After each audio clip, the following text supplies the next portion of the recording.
40 000 personnes, harkis avec femmes et enfants, arriveront en France officiellement, et un peu plus, 45 000, par des filières clandestines. Preuve, s'il en était, que les directives gouvernementales n'ont pas été suivies à la lettre.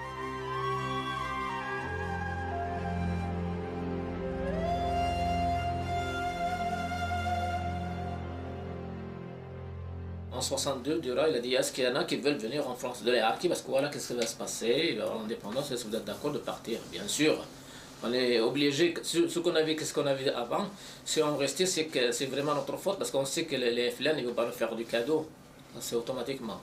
Alors, on est rentré, on a été avec Durand dans une ferme pour ramasser tous les harkis. À partir de là, à chaque fois qu'il y a, par exemple, c'est pas une cinquantaine de familles, ils le faisaient rentrer en France. Voilà. Comment? Ils le faisaient rentrer par un porte-avions, enfin par un bateau militaire. Et les militaires qui étaient avec vous étaient plutôt bienveillants? Comment ils étaient? Bien, ouais.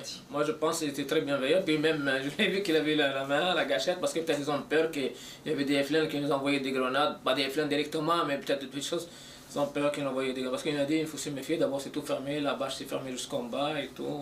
Vous étiez protégés quand même par l'armée. Ouais, on était bien protégés. C'était des opérations semi-clandestines. Oui, c'était absolument ça, oui. Le déracinement, l'exclusion, la précarité dans les hameaux forestiers ou dans les camps ne seront pas les meilleurs facteurs d'intégration.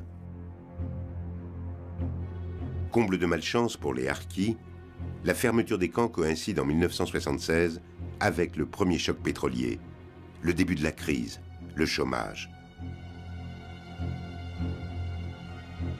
À ces lourds handicaps s'en ajoute un autre, la barrière de la langue. Je ne parlais pas un mot de français, pas du tout.